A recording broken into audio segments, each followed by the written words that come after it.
अगर कभी मन में ये आए कि यहां ये बात अटक गई, ये बात नहीं हुई, कोई भी लक्ष्य तुम्हारे जीवन से बड़ा नहीं है। सबसे बड़ी चीज तुम्हारी खुद की जिंदगी है। सबसे पहली चीज तुम्हारी जिंदगी।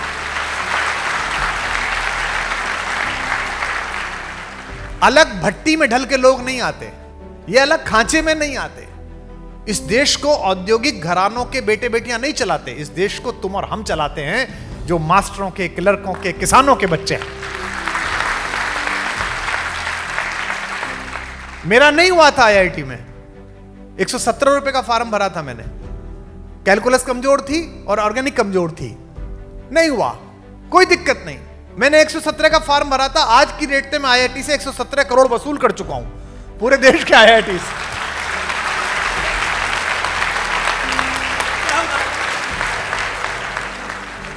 तो कभी पापा फोन करें, मम्मी फोन करें या परिवार का कोई फोन करे, सर पूछें, तो यही कहना कि सर चिंता मत करो, जिस दिन रिजल्ट निकलेगा उस दिन बता दूंगा क्या मेहनत कर रहा हूं, कैसा पढ़ रहा हूं, क्या काम कर रहा हूं, उस दिन पता चल जाएगा। और अगर बाय द वे कोई परीक्षा की कमन ना छूटे तो जिंदगी की आखिरी परीक्षा थोड़ी है। जब भी कोई पूछे तो मेरा बता देना, मेरा नहीं हुआ, क्या फर्क पड़ा। जो कर रहे हैं, मैंने एक रास्ता चुना, आप अपना रास्ता चुनेंगे और आप बेहतर करेंगे। दुनिया परीक्षाओं के हथौड़ों से नहीं गढ़ी जाती, प्रतिभाओं की सोच से गढ़ी जाती है। क्या प्रतिभा कैसे।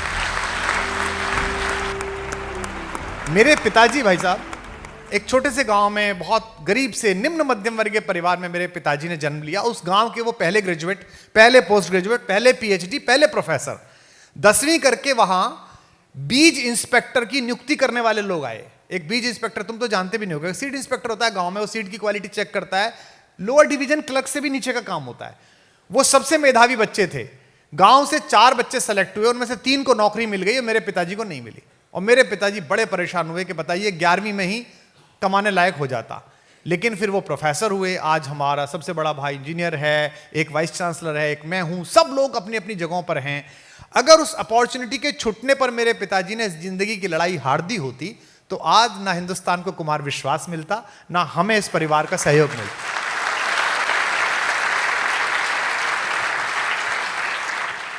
आज संयोग से कलाम साहब का दिन भी है, हम उन्हें भी याद कर रहे हैं। और मेरा सौभाग्य है कि मुझे उनके दर्शन के और सत्संग का अवसर मिला। वो भी आपको पता है कि एनडीए में सेलेक्ट नहीं हुए थे। और उसके बाद जब उन्होंने पूछा शिवानंद स्वामी से कि मैं क्यों सेलेक्ट नहीं हुआ, तो शिवानंद स्वामी ने कहा कि तुझे जहाज उड़ाने के लिए नहीं भेजा ईश्वर ने, तुझे किसी बड़े काम के लिए भेजा है। और आज पूरी दुनिया में मिसाइल लॉन्चिंग में हम सबसे नंबर 1 है। पूरी दुनिया की मिसाइल हम उड़ाते हैं। तो खूब मेहनत करो, खूब पढ़ो। एनआईटी, आईआईटी, आरईसी, कहीं ना कहीं एडमिशन हो जाएगा। 1% अगर ऐसा लग रहा है कोई चीज नहीं हो रही है, मेहनत में कमी नहीं करनी है।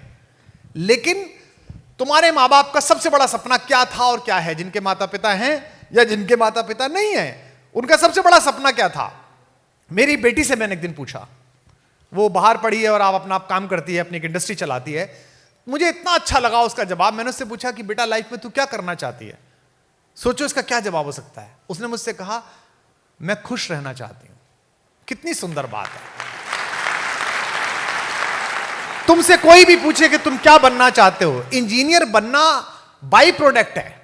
पहला प्रोडक्ट है अच्छा मनुष्य बनना, अच्छा समाज का व्यक्ति बनना। आप अच्छी बेटियां बने, अच्छे बेटे बने, अच्छे नागरिक बने। आज मुझे जब किताब दी लीजेंड ऑफ एलन, इसका क्या मतलब है? वो जब बच्चा आया होगा इस संस्थान में जिसका उस पर फोटो छपा है, वो तुम्हारे जैसे ही रहा होगा। तुम में से एक ऐसा बच्चा, ऐसी बेटी, ऐसा बच्चा रहा होगा। किसी का भी, इनमें से किसी को नहीं पता। आज मैं यहां घोषित कर रहा हूं, यहां मैं पढ़ रहा हूं, मुझे नहीं पता कि आज मैं 50, 51, 52 साल का हो गया। 25 साल बाद जब मेरा 75वां साल मना रहा होगा, तुम में से कोई देश का राष्ट्रपति होगा, कोई प्रधानमंत्री होगा, कोई दुनिया का सबसे बड़ा टेक्नोक्रेट होगा। ये अलग भट्टी में ढल के लोग नहीं आते, ये अलग खांचे में नहीं आते। इस देश को औद्योगिक घरानों के बेटे बेटियां नहीं चलाते। इस देश को तुम और हम चलाते हैं, जो मास्टरों के, क्लर्कों के, किसानों के बच्चे हैं। मेरा नहीं हुआ था आईआईटी में, 117 रुपए का फॉर्म भरा था मैंने। कैलकुलस कमजोर थी और ऑर्गेनिक कमजोर थी, नहीं हुआ, कोई दिक्कत नहीं। मैंने 117 का फॉर्म भरा था। आज की रेट में मैं आईआईटी से 117 करोड़ वसूल कर चुका हूं, पूरे देश के आईआईटी से।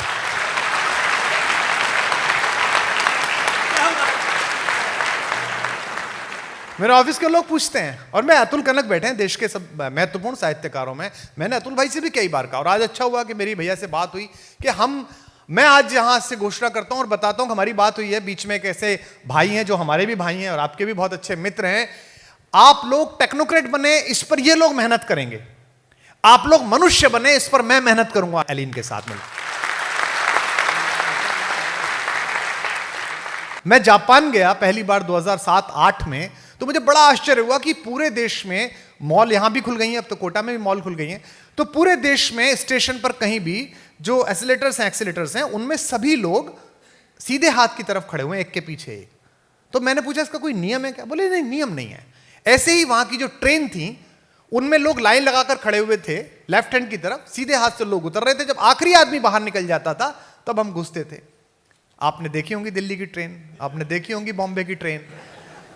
हमने 75 इयर्स में नेशनलिटी क्या बनाई है, और बच्चों ये सरकारें नहीं बनाती। एक बात ध्यान रखना, सिकंदर और चंद्रगुप्त मर जाते हैं लेकिन अरस्तु और चाणक्य कभी नहीं मरते, वो सदा जिंदा रहते हैं, वो सदा रहते हैं। तो ये सब अरस्तु हैं, ये सब चाणक्य है, इनका काम है तुम में से सिकंदर निकालना। इसलिए एलिन के जितने बच्चे यहां हैं, मैं जानता हूं कि आप सोशल मीडिया पर कम रहते हैं और रहना भी कम चाहिए, इसका भी उपवास करना चाहिए, है ना, इंस्टा का, ट्विटर का, फेसबुक का उपवास करना चाहिए। आपके कैंपस में तो ये सब व्यवस्था है ही, लेकिन मैं इस परिवार का एक स्व अधिग्रहित सदस्य हूं, मैंने खुद को खुद ही सम्मिलित कर लिया है इन चारों भाइयों के साथ। तो मैं आपको यह कहता हूं कि जीवन में कभी भी अंधेरा घिरे, कभी भी ऐसा लगे, है ना, तो मेरा फेसबुक पे पेज है, मुझे मैसेज करना, मेरा ऑफिस मुझे मार्क करके देता है, नहीं तो खुद से बात करना। जो अपने से बाहर आया उसको सारा संसार मिला। ये सब छोटे लक्ष्य हैं, इन्हें तो कर ही लोगे। ये IIT वाईटी बहुत छोटे लक्ष्य हैं बेटा, पूरा समर्पण कर दोगे, पूरी मेहनत कर दोगे तो कर ही लोगे। आइंस्टाइन तक का दिमाग 6% यूज हुआ, 94% तो यूज ही नहीं हुआ। तो अगर तुम थोड़ा सा लगाओगे, थोड़ी सी मेहनत करोगे, एकाग्र रहोगे लक्ष्य पे, तो काम कर ही दोगे। लेकिन बैकड्रॉप में जो बड़ा कैनवस है, IITian बनना एक पेंटिंग है, लेकिन मनुष्य होना एक कैनवस है। Be a good human being. आपके होने से आपका परिवार, आपका इंस्टीट्यूट, आपका, अगर जिस बच्चे के साथ तुम रहते हो, जिस 2 लड़कियां जो एक रूम में रहती हैं, 4 बच्चे जो एक रूम में रहती हैं, अगर बची हुई 3 बच्चियां, बचे हुए 2 लड़के जो लड़के रहते हैं, अगर वो तुम्हारे होने से खुश नहीं हैं, तो तुम्हारा IITian होना भी बेकार है, तुम्हारी कोई सफलता अच्छी नहीं है। तुम्हारे होने से लोग खुश हों, तुम्हारे होने से, देखो बेटा, कोई भी चीज जब टूटती है तो उसमें से एनर्जी निकलती है। सर बताते हैं ना, यही बताया गया ना, हमको भी यही पढ़ा गया। जो तुम कर रहे हो मैंने सब करा है ना। ये तुमने तो, मैंने तो 11th में ही पूरा याद कर दिया था कि पूरी पीरियोडिक टेबल याद कर दो। Hydrogen, helium, lithium, beryllium, boron, carbon, nitrogen, oxygen, fluorine, Na, MgL, KCl, Cr, Bcr, Mn, Fe, CONi, COZn, पूरी याद कर देते। मैंने कहा ये बड़ा तंग करेगी, इसे आगे से पीछे और ऊपर से नीचे याद कर लो। और पहला काम यही होता था कि वो पीछे की कॉपी पे खींच के बना देनी पूरी, याद कर लेते थे। कोई भी चीज टूटती है तो उसमें एनर्जी निकलती है। कभी सपना टूट जाए, कभी दिल टूट जाए, कभी कोई अपना टूट जाए, तो समझ लेना ईश्वर ने तुम्हें एनर्जी का न्यूक्लियस बनाया है।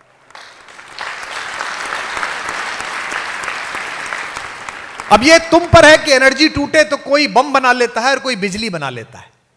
जो निगेटिव लोग हैं वो बम बना लेते हैं। मेरी खुद की लाइन से मैं खत्म करता हूं कि हिम्मत का सागर लांघो तो लहर लहर जयकारा होगा। एक घर से निकाला हुआ लड़का जिसके पास केवल एक वलकल था, एक कपड़ा था, पत्नी थी और भाई था, पैरों में चप्पल नहीं थे, उसने 7 बार दुनिया जीते हुए रावण को घर जाके पटक के मारा, अनस्किल्ड फोर्स को लेके। रावण की फोर्स तो स्किल्ड फोर्स थी, देवासुर संग्राम में देवताओं के चक्के छोड़ा दिए थे, लेकिन घर में घुस के मारा। ये जो कॉन्फिडेंस है कि अगर मैं सच्चा हूं, अगर मैंने मेहनत की है तो रिजल्ट निकलेगा। मैं सुनाता हूं आपको ये लाइन कि हिम्मत का सागर लांघो तो लहर लहर जयकारा होगा, और दिल टूटे या एटम टूटे दुनिया में उजियारा होगा। तो अगर कभी भी दिल टूटे अगर कभी भी मन परेशान हो तो मान लेना कि भगवान ने तुम्हारा न्यूक्लियस चुन लिया। You are the luckiest one. अब काम होने वाला है, अब तुम करने वाले हो। और आत्मविश्वास इतना रखना, कोई फर्क नहीं पड़ता कौन सी रैंकिंग आई, 100वीं आई, 1000वीं आई, कोई फर्क नहीं पड़ता। जब जटायु के घाव पूछ रहे थे राम, तो राम ने पूछा कि चाचा आप मेरे पिताजी के दोस्त रहे हो, मैं आपको स्वस्थ करा दूं, मतलब हॉस्पिटल ले चलूं? जटायु ने कहा कि नहीं बेटा, अब मेरे मरने का समय आ गया। जटायु फाइटर प्लेन चलाते थे। ये जो गिद्ध विद्ध का मामला है ना, ऐसा नहीं था, वो फाइटर प्लेन चलाते थे। उस जमाने में टेक्नोलॉजी थी कि दूसरे के प्लेन में क्या हो रहा है ये आप अपने स्क्रीन पे देख सकते थे। तो उन्होंने देखा कि उस प्लेन में जो ऊपर जा रहा है सबसे बड़ा एयरफोर्स 1, उसमें एक सीता का अपहरण हो रहा है। ये एयरफोर्स 1 शांति की सीता का अपहरण आज नहीं कर रहा, पहले से करता है ये। अब थोड़ा दूर रहता है, न्यूयॉर्क रहता है, पहले लंका में रहता था। तो उसने देख लिया कि इसमें एक महिला का अपहरण हो रहा है, उसका वॉइस सैंपल उसने डेटा में डाला। तो वॉइस सैंपल डेटा में डाला तो सीता से मैच किया। तभी उसने कहा कि आपकी पत्नी का अपहरण हुआ है। ये साइंस है, सब पूरा साइंस है। तो उन्होंने कहा कि मैं आपका इलाज कर दूं? तो उन्होंने कहा नहीं बेटा, अब तो मेरा समय आ गया, अब मैं जाऊंगा। तो जटायु ने पूछा कि बेटा जब मैं ऊपर जाऊंगा तो तुम्हारे पिता मिलेंगे, दशरथ मिलेंगे, मेरे दोस्त, मैं उनसे क्या कहूं? अब एक लड़का जो घर से निर्वासित है, वनवास में है, उसकी पत्नी का अपहरण रावण करके ले गया और वो भी युद्ध करने के लिए जा रहा है, सेना बनाएगा बेचारा, वो क्या बोले? रामचरितमानस में बाबा तुलसीदास कहते हैं इसे कॉन्फिडेंस कहते हैं, इसे राम बनना कहते हैं, ऐसे बनो। वो कहते हैं आप मत कहना चाचा जी, पापा से जाके आप कुछ मत कहना, जो मैं राम, अगर मैं उनका लड़का हूं तो कुल सहित, खानदान सहित कहे दशानन आए। रावण खुद ऊपर आके बताएगा कि क्या कर दिया था उसने। इसे कहते हैं confidence. This is called confidence. आप मत बताना पापा को। तो कभी पापा फोन करें, मम्मी फोन करें या परिवार का कोई फोन करे, सर पूछें, तो यही कहना कि सर चिंता मत करो, जिस दिन रिजल्ट निकलेगा उस दिन बता दूंगा क्या मेहनत कर रहा हूं, कैसा पढ़ रहा हूं, क्या काम कर रहा हूं, उस दिन पता चल जाएगा। और अगर बाय द वे कोई परीक्षा की कमंद ना छूटे तो जिंदगी की आखिरी परीक्षा थोड़ी है। जब भी कोई पूछे तो मेरा बता देना, मेरा नहीं हुआ, क्या फर्क पड़ा। जो कर रहे हैं, मैंने एक रास्ता चुना, आप अपना रास्ता चुनेंगे और आप बेहतर करेंगे। दुनिया परीक्षाओं के हथौड़ों से नहीं गढ़ी जाती, प्रतिभाओं की सोच से गढ़ी जाती है कि आप प्रतिभा कैसे। तो आज तो कार्यक्रम है, मेरा तो मन था कि मैं आप लोगों से मिलूं। विशेष रूप से एलन परिवार ने आपको अपना बच्चा, अपनी बेटी, अपना बेटा समझ के गलेजे से लगाया है। और यही खूबसूरती है। व्यवसाय तो बहुत लोग करते हैं, पैसे तो बहुत लोग कमाते हैं, हर फूल वही माना जाता है जो आसमान में सुगंध और पृथ्वी में बीज छोड़ के चला जाए। सुगंध तो इनकी फैल ही रही है और बीज आप लोग हो, जिससे बड़े वृक्ष बनेंगे। मिले हर जख्म को मुस्कान से सीना नहीं आया, अमरता चाहते थे पर जहर पीना नहीं आया। तुम्हारी और मेरी दास्तां में फर्क इतना है, मुझे मरना नहीं आया, तुम्हें जीना नहीं आया। बहुत शुक्रिया, बहुत धन्यवाद। मुझे मरना नहीं आया, तुम्हें जीना नहीं आया।